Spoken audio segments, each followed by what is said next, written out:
ಚಂದ್ರಾಯಪಟ್ಟಣ ತಾಲೂಕು ದಂಡೇನೂರು ಹೋಬಳಿ ಯಲ್ಲೂರು ಗ್ರಾಮದ ಶ್ರೀ ದೇವಿರಮ್ಮನ ದೇವಸ್ಥಾನದಲ್ಲಿ ರೇವಣ್ಣವರ ಬಿಡುಗಡೆಗಾಗಿ ವಿಶೇಷ ಪೂಜೆ ಮತ್ತು ಹೋಮ ಪೂಜೆ ಮತ್ತು ಇದು ಅಭಿಷೇಕನ ಪೂಜೆ ಹಮ್ಮಿಕೊಂಡಿದ್ದೀವಿ.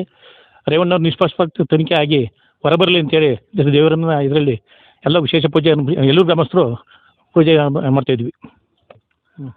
ಇವತ್ತಿನ ಈ ಕಾಂಗ್ರೆಸ್ ಸರ್ಕಾರದ ದುರಾಡಳಿತ ಮತ್ತು ಅವರು ನಡೆಸ್ತಕ್ಕಂಥ ರೀತಿ ಇವತ್ತು ಅವರಿಗೆ 136 ಜನ ಈ ರಾಜ್ಯದ ಜನತೆ ಮ್ಯಾಂಡೇಟ್ ಕೊಟ್ಟಿರೋದು ಈ ನೀಚ ಕೆಲಸ ಮಾಡ್ಕೊಂಡು ಪೆಂಡ್ರೈವ್ ಬಿಟ್ಕೊಂಡು ನೀವು ರಾಜಕಾರಣ ಮಾಡಿ ಅಂತ ಅಲ್ಲ, ಜನರ ಕಷ್ಟ ಸುಖಕ್ಕೆ ಸ್ಪಂದಿಸಿ ರಾಜಕಾರಣ ಮಾಡಿ ಅಂತ ಹೇಳ್ತಾ ಇರೋದು ಅವ್ರಿಗೆ. ಮೊದಲು ಇವರು ಈ ಮಾಡ್ತಕ್ಕಂಥದ್ದು ತಪ್ಪು ಯಾರೇ ಮಾಡಿದ್ರು ನಾವು ಸಮರ್ಸ್ಕೊತಾ ಇಲ್ಲ, ತಪ್ಪೇನೇ ಅದು. ತಪ್ಪು ಮಾಡಿದ್ರೆ ಶಿಕ್ಷೆ ಆಗಲಿ, ಅದಕ್ಕೆ ನಾವು ಬೇಡ ಅಂತ ಯಾವುದೇ ಕಾರಣಕ್ಕೂ ನಾವು ಹೇಳಕ್ಕೆ ತಯಾರಿಲ್ಲ. ಬಟ್ ಈ ಪೆನ್ ಡ್ರೈವ್ ಹಂಚಿಕೆ ಮಾಡಿದ್ರಲ್ಲ ಅದು ಎಲ್ಲರಿಗಿಂತ ದೊಡ್ಡ ಅಪರಾಧ. ಅವ್ರು ಇವತ್ತು ಮೀಡಿಯಾದ ಮುಂದೆ ಬಂದು ನಿಂತ್ಕೊಂಡು ಪ್ರೆಸ್ ಮೀಟ್ ಮಾಡುವಾಗ ಅಂತ ಒಬ್ಬ ಅಪರಾಧಿನ ಇವರು ಬಿಟ್ಕೊಂಡು ಕೂತವ್ರೆ ಅಂತ ಅಂದರೆ ಇವ್ರು ಯಾವ ಮಟ್ಟದ ರಾಜಕಾರಣ ಮಾಡ್ತಾರೆ ಅನ್ನೋದು ಮೊದಲು ನಾವು ತಿಳ್ಕೊಬೇಕಾಯ್ತು ಈ ರಾಜ್ಯದ ಜನತೆ.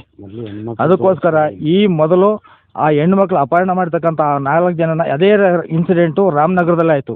ರಾಮನಗರದಲ್ಲಿ 4 ಜನ ಬಂದ್ಸ್ಕೊಂಡು ಕರ್ಕೊಂಡು ಹೋದರು. ಅಲ್ಲಿಯವರಾದರೆ ಹೆಣ್ಮಕ್ಳು ಗೌರವ, ಅದೇ ಹಾಸನ ಜಿಲ್ಲೆದಾದರೆ ಹೆಣ್ಮಕ್ಳು ಗೌರವ ಅಲ್ವಾ? ಇವ್ರು 4 ಜನ ಬಿಟ್ಕೊಂಡು ಕೂತಿದ್ದಾರೆ ಇವರು.